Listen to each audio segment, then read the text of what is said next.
Peace and love, family. Welcome again to U.S. Political Prisoners and You, brought to you by the powerful station uh, on YouTube, the most powerful station on YouTube, that is Black Power Media. So if you haven't subscribed, please do so. Please um, share the channel with as many people as possible, because it's important that we control our narrative when it comes to our right to self-determination.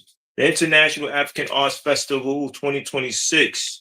Yes, this was something that you had to witness, something you had to see to continue to get inspired. I'm Brother Frank, and I'm with Brother Tyreek, and we'll be talking about that in full detail, because it's important that we understand the impact that the International African Arts Festival has.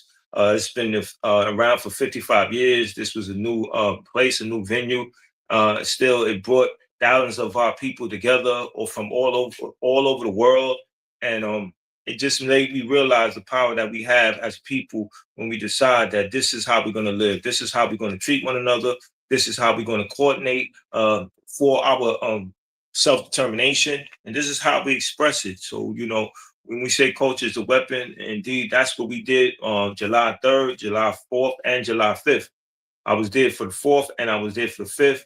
And it was very important that we had this continue, right? Because if you look at what the United States is doing right now with the celebration of 250 years of being in power, this empire, this evil empire, um, we got to look at what our relationship is to that. We understand what our ancestors was going through, and how the fight to continuously stand up for our right to self-determination was conducted. We had a number of martyrs. We had a number of political prisoners. Nat Turner, Marcus Garvey. Now we have Mumia Abu Jamal. So we got to look at our historical record with our oppressor, and the fact that we still continue to fight. We still understand what we have as a people in terms of our power. That's what the International African Arts Festival reminded us of, that we had the power as a people to utilize it, to come together, to organize it. It's an economic expression, it's a musical expression, it's brothers and sisters seeing each other at a particular place, at a particular time, to carry out a particular idea. We haven't seen each other in a long time, some of us. I know I've seen some people. I seen a brother that who was part of the staff at the shelter I was at. I seen a brother who was working at LaGuardia Airport when I once worked there. And I know they didn't remember me, but I really introduced myself. I seen a brother walk up to me and say, "Oh, I know you. You did a show on the Virgin Island 3." So it connected me to my viewers, to my audience, and I was truly appreciative of that experience. I know there was a number of brothers and sisters that were organizing in Atlanta on July 4th, and that was necessary. That was needed. So one thing is happening in one place, another thing is happening in another place, and our oppressor is doing something where they're at. So we are countering that. We are reminding each other that we have a role, that we have a responsibility to stand together, to be united, and to not forget those who sacrificed. You had the Nat Turners, you had the Harriet Tubmans, you had the Sekou Dingas, the Matulu Shakors, the Marcus Garveys, the Martin Luther Kings, the Malcolm X's, and Denmark Vessies, and so many others, Sojourner Truth.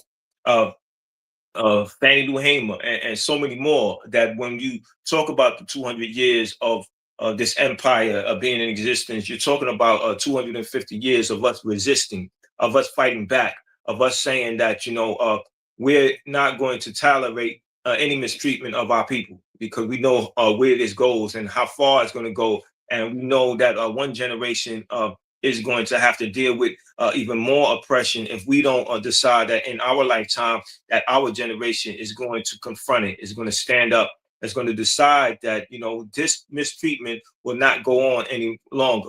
But in order for us to be effective on that, we have to be organized, we have to be disciplined, we have to be focused. And that's what I learned from the International African Arts Festival, because when you see it happen, you don't realize how much work went into it. I was on the final meeting, and it was about 70 people, if I'm not mistaken, that was in attendance. And yet the brother was polite and he was calm, and 70 people trying to speak at the same time, that can be very chaotic. But the brother was calm, he was professional, and he was patient, because he knew he had to carry out an agenda.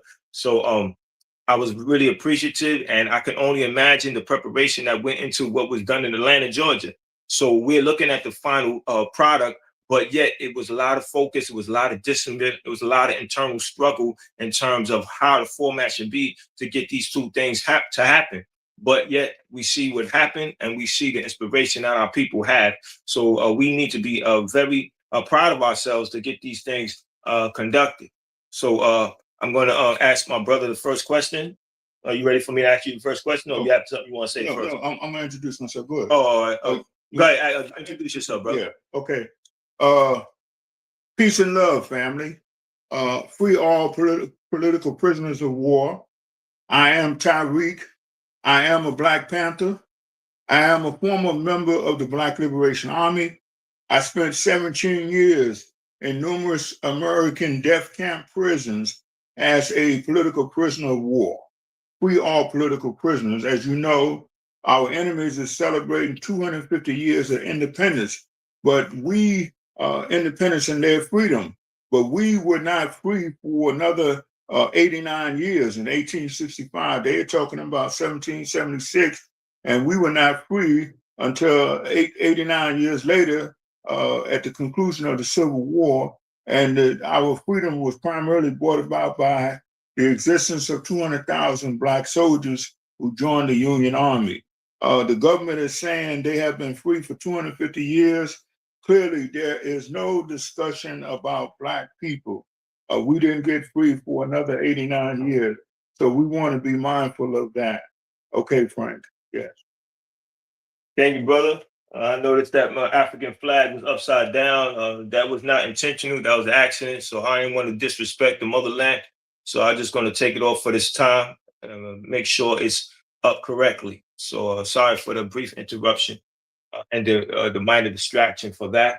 But so my first question to my brother, as well as myself, because this is how we conduct our interview, we have this engagement. So we understand that we are on the same page, and we both have to make a contribution to a particular answer so that we can get a heightened conversation around the necessity to organize, to fight, and to stay in that struggle to free our political prisoners, to make sure that they are not ignored and that they are not forgotten and they don't die in prison. So my first question is, what was the first International African Arts Festival that you attended? Okay, I think that I attended a festival. It had to be in 1992 or perhaps 1993. I forget the exact year, but around that time. And I just want to say I was surprised and happy to see the festival in existence. Its existence meant the founders of the International African Arts Festival were doing out here what we in prison have been doing. In prison, we were dismantling the colonial mentality, and in its place, we were putting African components. And in prison, we were discussing with persons in our classes. We were discussing African dress. We were discussing African music. We were discussing the different ceremonies, African wedding ceremonies, African rites of passage ceremonies, African burial ceremonies. We were discussing African hair as opposed to our people had been prior to that point, prior to 92 and 70s also. Prior to that, our people have been conking their hair to make their hair look like white people's hair. So that at this point, so some of us were working to change that reality for Black people. We was taking Black people back to being Africans and back to being proud of being African. The fault with our people is they are ordinary people, ordinary colonial subjects. They are taught to obey and to respect superiors. Additionally, they are taught a mythological version of history. The International Arts Festival, held on July 4th, is especially important because its presence says a solid African component has been put in place with the admonition of study things African. And I would just like to say that a couple of the founders of the International African Festival, Brother Jitu Wiusi, known as Big Black, and Brother Al Van. They are a couple of the principal founders of the International African Arts Festival. But those two brothers registered me into Medgar Evers College, and both of them were members of an organization known as the Afro-American Teachers Association. They were located on the corner of Bedford and Fulton. So, as I said, I first encountered the International African Arts Festival back in '92 and '93, and I felt that they were doing very good things, Frank. Yes, I think with me, it was over 5 years ago that I first attended the International African Arts Festival, obviously because of my relationship with Sekou Odinga and what he wanted to do at the International African Arts Festival by having a table focusing on political prisoner. I was amazed by that. I see the importance of it because if he didn't have that table there, or if there wasn't a table there, that was for around political prisoner, then who would pick up that work? I don't think that work would have got addressed. So it was very important that there was a table designated for that, because when we come together as a people, we're reminded that there are people in prison because of what they stood for. And that let me know the importance of it, the importance of making sure that place is on my calendar to be there to talk about political prisoners, to let people know that they need to have a connection to that they need to have take some responsibility around the idea of political prisoner. And that's what I was able to do when I engaged with a number of people throughout a number of time on two occasions, two different times. I came across a brother who came there and spoke about Veronza Bowers. So just for me to have that direct connection with Veronza Bowers, and Rev Love was there, and Rev Love this time was able to engage this brother, let this brother know about the process that took place to put together in the chaos, peace in the chaos. And I thought that that's very important, because now our people are walking away with the knowledge that there are people on the front line doing the work around organizing for our political prisoners. So that's just an experience that I had, and how one experience led to a number of other experiences, just because I decided that, I'm gonna make time for that. And my introduction to that festival with Sekou Odinga.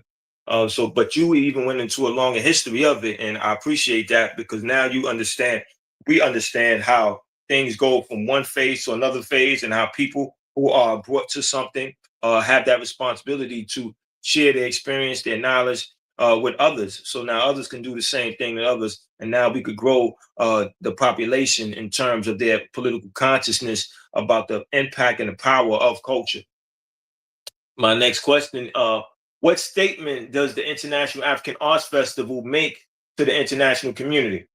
Okay, I think that the existence of the International African Arts Festival says that the founders and the attendees know the races in American government are carrying out the objective to kill every Black man, Black woman, Black child, and to kill every white revolutionary. And it says the existence of the International African Arts Festival says the founders of the festival intend to inspire the Negro to know the facts of their existence in America and to go on to Africanize themselves. And that is what will save us. And we have to know that when the enemy talking about taking back America, and I know people be saying, why do they keep saying take back America? Take back America from who? Take back America from Black people. We have America. The racists have convinced us that they got us, but we got America. We just have to know these facts and know that we don't have to take all this stuff that they do to us. And we have to know that we got America. We, from World War II, Black people moved into numerous cities, but we moved into 26 of the major cities in the United States. And that like here in New York City. If the bus drivers and the train drivers stop carrying people to work, it will close down New York City. And that is the way it is in 26 of American cities. We have them. If we just need to have the correct mentality. We just need to have the correct information. We need to know that we have them, and that once we are of one mind, we have already been assaulted and disrespected. So once we have one mind and decide to respond with unity and decide to stop buying from America, stop driving the trains and the buses and that sort of thing, just for one day. For one day, we could close down America. And then if we continue our boycott or strike for 2 days, we will begin to close down Europe. That is why they are saying that they got to take back America. That is why they are carrying out the process of gentrification and raising the rents in these areas, making us move out of these areas, these 26 major cities, because we have them. But our people don't know it. And that's why when they say take back America, they stop at that point. They don't try to explain it, because if they explain it, they will be telling us the facts of the matter is that we got them in 26 major cities. And that is why they're carrying out gentrification in those cities, because we have them. And the International African Arts Festival, us coming together, we will have discussions like this. That's why the presence of the International Arts Festival thing is a good development for Black people, for us to come together and to have discussions of this nature here, so we can see the facts of our existence. And that is what is going on. Absolutely. You know, I always get impacted and empowered by what I experienced at the International African Arts Festival. I know me and you was at the table one of the days, and we got to talk, and you shared your experiences in life, and I shared my experiences in life, and we continue to build our strong bond. And I think that is what happens throughout the International African Arts Festival, because there were a number of people that I was able to speak to, and just talking to them, checking up on them, seeing how they was doing, seeing their new family members, because at least 2 brothers had a child that was at least a year old or less than a year old. And I just made sure that I told those children, may we never fail you, right? Because I know the responsibility that we have now as we exist, right? We are fighting for our right to self-determination, to make sure that those children have adequate food, clothing, and shelter. We have to remain organized, right? Because that is our outlook, but that's not what the capitalist outlook is. Their objective is the right to exploit, the right to capitalize, the right to have extreme profit. And those ideas collide, and they've been colliding for over 250 years. So we have to understand what our role is now, and we have to have moments of inspiration. And that's exactly what the International African Arts Festival was. It's a moment of inspiration. It's right before we get into Black August, where we have to get more disciplined, more focused. We have to focus strongly on our political prisoners, because how are we going to move forward, and how are we going to advance if we forget those who made sacrifices, our martyrs, our political prisoners?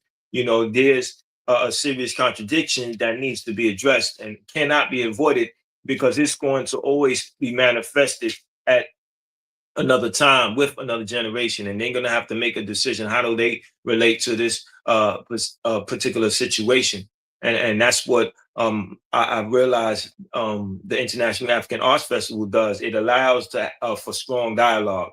There's music being played. The music before it's being played, they're giving you a historical record of the particular song and its importance and why it came into being. And everybody is processing that differently, right? You have us processing it and us deciding that from this, what are we going to do? How do we relate to this song? And what will this song allow us to do regarding our situation in the United States? Because this is not an isolated incident, right? Whatever we're going through in the United States, our brothers and sisters is going through somewhere else, because the fight is always the same. It's always about the right to self-determination. It's always who has what right and why. And we have to put ourselves in a position of power so we can dictate how that things are going to happen, and what is our relationship to any and everything that we need. So I say that to say that, that International African Arts Festival is a cultural institution. It allows us to bring ideas together. It allows us to appreciate each other more and see each other's values. How important is the International African Arts Festival to the work of freeing our political prisoners? The International African Arts Festival is very important in terms of freeing our political prisoners, because the festival acts as like a barometer, and the barometer says that we are going up and we are going forward to Liberation Hilltop, and that bodes well for our political prisoners. That means that more and more Negroes are transforming themselves into being Africans, and that means that more and more Africans will be available to contribute to recognizing that we are at war, and that some of our soldiers, our combatants, have been captured and are being held captured by the United States government. So that the African Arts Festival is a good thing, and it bodes well for our political prisoners. And the existence of the International African Arts Festival can be thought of as a social barometer. It says, unlike in the past, blacks are well along the road leading to Liberation Mountaintop. The existence of the International African Arts Festival says that we know, the founders know, the racist controllers of the country feel it is absolutely necessary to keep the races separated and to keep both groups ignorant. And that's why there's no discussion about Africans, Negroes being Africans. There's no discussion about positive discussion about Africa. And it's necessary for them to keep the races separate, because the rich ruling class are the ones who control the country. And there are only so many rich rulers, and there's only one trillionaire, and that's Elon Musk, and the rest are billionaires, and there's only a few thousand of them. And so they need to keep the poor whites on the side of the rich ruling class, so that the rich ruling class will have an available army, an available group of protectors. And they are doing that by keeping the races separated and keeping the poor whites looking at and fighting against black people. And the rich whites are telling the poor whites that their enemy is black people, when in fact the enemy is the rich ruling class, because it's the rich ruling class that have turned Detroit. Detroit used to have 2 million people. Now they only have 700,000 people. General Motors is no longer located in Detroit, because the rich ruling class have moved General Motors to China, because they can pay, rather than pay the workers in Detroit $30 an hour, they can pay China persons 30 cents an hour, like that.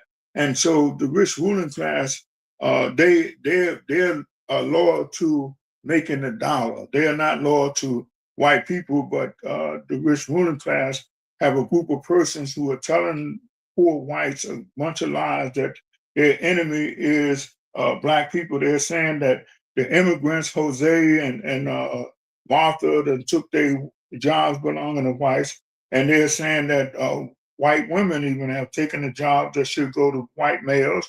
They're saying that the DEI programs have put black people in jobs that should be going to white people, and this has become a matter of great importance at this time, because the rich ruling class have moved millions of jobs overseas, and that's why we are entering this period where the government have pulled the guns out and have taken President Maduro of Venezuela, and locked him up.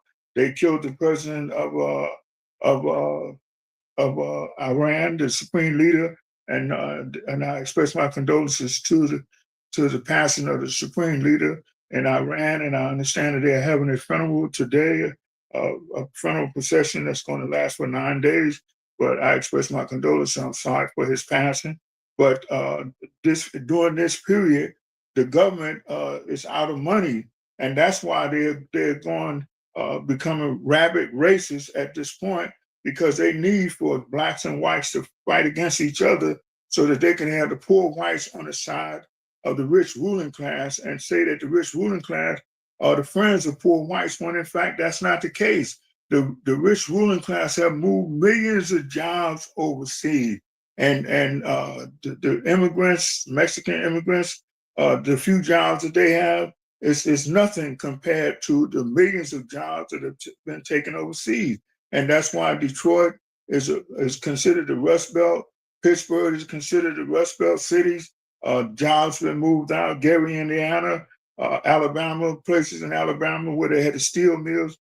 Those cities are Rust Belt cities now, because the ruling class have moved millions of jobs overseas, and they don't want people to know that the real enemy of poor whites and poor blacks is the rich ruling class, because the rich ruling class have moved the jobs overseas where they can pay the labor real cheap and still sell on the American market and make money just like during the slavery days. That's what's going on.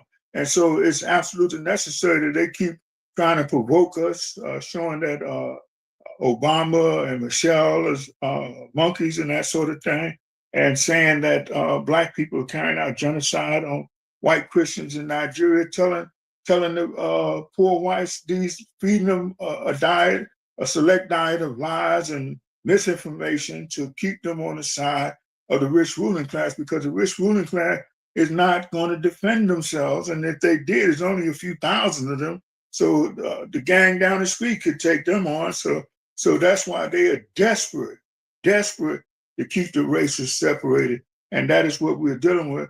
And we are addressing that by having the International African Arts Festival, because as I said, the International African Arts Festival will let the Negro know that the Negro is really an African person, and that we have separate ways of dressing, we have separate music, we have separate ceremonies, and we have African hairstyles and that sort of thing. And that is what will save us, knowing this information that is provided at the International African Arts Festival, and by persons who founded that, and by the attendees who attended that, who are knowledgeable of the situation. That is what will save us. So the racist controllers of the country who work for the rich ruling class feel they must keep poor whites on the side of the few members of the ruling class. Black people know about these machinations and have responded with the positive utterances of the creation of the International African Arts Festival. I know the political prisoners of war regard the happenings as a very positive development. The presence of the International African Arts Festival is a positive development in the history of African people here in America. And so that's an indication that we are going forward, and we're going towards Liberation Hilltop. Absolutely, brother. Thank you as always for breaking things down and seeing the importance and the value of it. Because if you really think about it, like Fidel Castro of the Cuban Revolution said, this is a war, it's a battle of ideas, right? So when we are at the International African Arts Festival, this is a battle of ideas, right? Earlier, me and you talked about this idea of Black people being their worst enemies. Well, at the International African Arts Festival, that idea is put to shame, right? We're seeing Black people come together, people of African descent come together, working together, communicating, people asking each other, do you have this? I need this. Can you lend me this? Can you do this for me? And we were just assisting each other. This time I didn't see no metal detectors. Nobody was going through nobody's bag. It was understood why we came together. It was understood that we are peaceful people. We come together because we want the best from one another. And that was opportunity to do that. And it was opportunity to get your voice heard, to get your idea out there, and have access to a number of people. I know we had acquired a number of contacts. I gave those contacts to a number of formations and I'm looking forward to those contacts being just committed to their signing the sheet to be contacted around political prisoners. I know I met Herman Ferguson's son, and I was able to talk to him about the importance of South Jamaica, Queens, in terms of our revolutionary struggle, and the fact that you had Mutulu Shakur come out of there, Viola Plummer come out of there, you had Sekou Odinga come out of there, you had Asada Shakur come out of there, and you had a number of people come out of there. So that community has strong value when it comes to our history of liberation. But that being said, it's 1:30. It's time for us to bring this to a close. So my last words are: donate to the International African Arts Festival. Let's keep this going. Make a schedule to show up one of the days and just witness Black people doing what Black people need to do and always had the ability to do so. And they want to make the enemy has been working on the objective of making us our own worst enemies. And they want us to do things to each other so that we will feel guilty about it and we will be fixated on these guilty thoughts. And once we're fixated on these guilty thoughts, if we don't hurt another Black person, then we will kill ourselves. That's what the enemy would like for us to do. And that is why political prisoners working to bring our people into a positive frame of mind, and then we can go forward. And our enemy will be our enemies, and they will be the enemy. So that free all political prisoners, free them all, and we are going on to Liberation Hilltop.